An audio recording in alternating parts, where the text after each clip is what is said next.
you can start like the process of marketing yourself, branding yourself, and those terms sound kind of icky sometimes, like when we're trying to talk about things like health, where we're trying to help people. Right. But if you really feel passionate about something, you want to be a teacher, like it doesn't cost you anything to start teaching.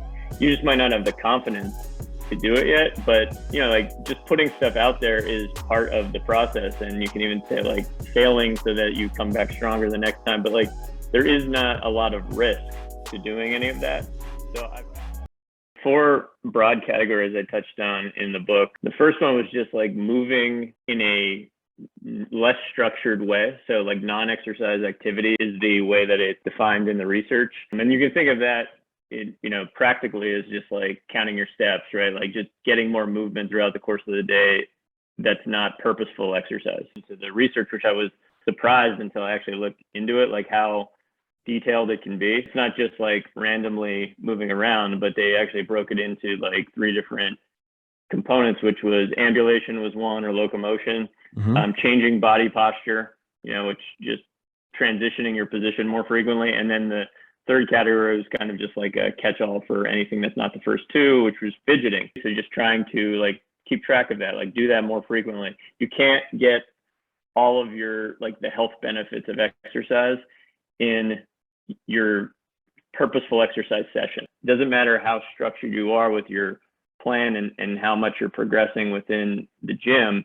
From a health standpoint, there seems to be a need for more than just that. Like you have to be also active throughout the course of the day. So you can't be 8 hours in a chair and then 2 hours every day working hard. It's going to be better than not doing that, but there's still something missing there that the evidence shows.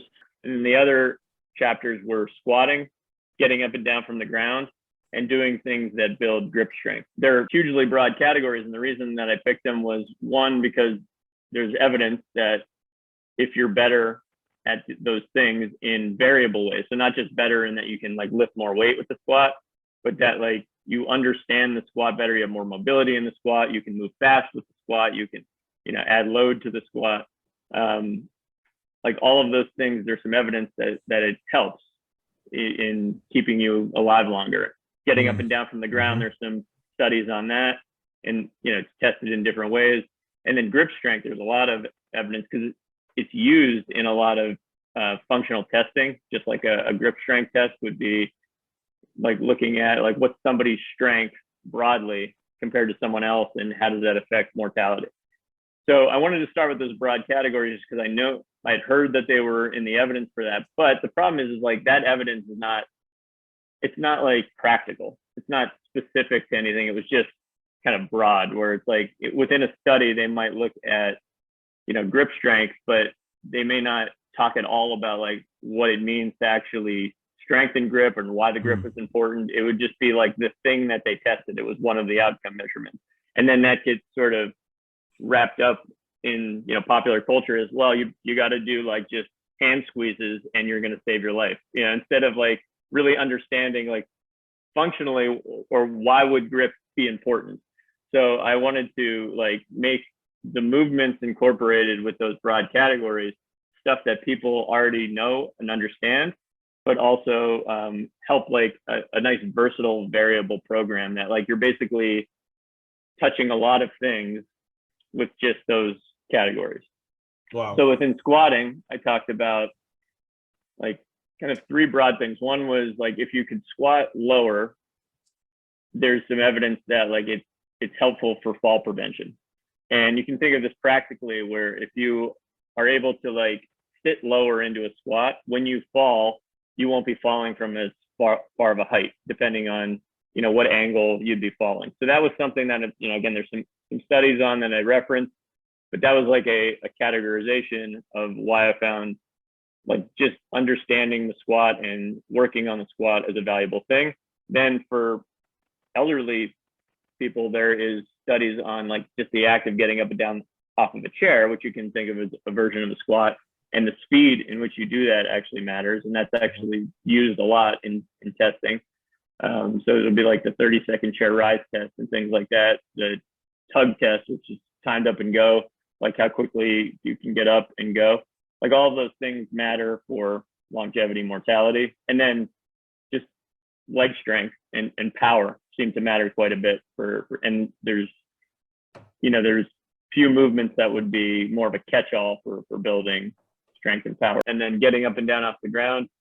There was one specific study out of Brazil that looked at how many pillars of support somebody needs to get up from the ground would be linked and associated with mortality. So where like if they needed more pillars of support to get up off the ground, then they were basically more likely to die earlier. I took that information and then I kind of like broke that down into some fitness movements, but also like talked about the developmental sequence, which is just the sequence that infants go through as they go through toddlerhood to being able to stand, and I wanted that to me was a structure that is foundational to being a human in many ways.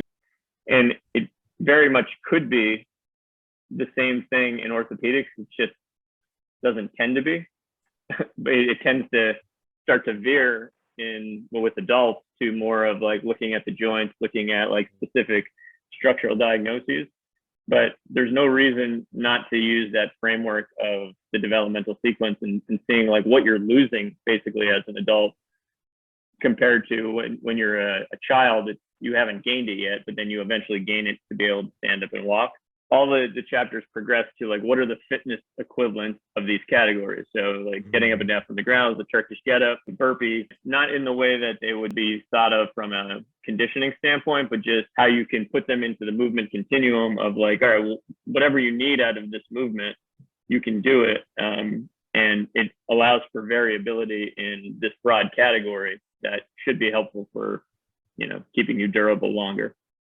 Okay. And then with grip strength, it was more like 3 categories that I used was carrying stuff, picking things up off the ground, and supported hanging.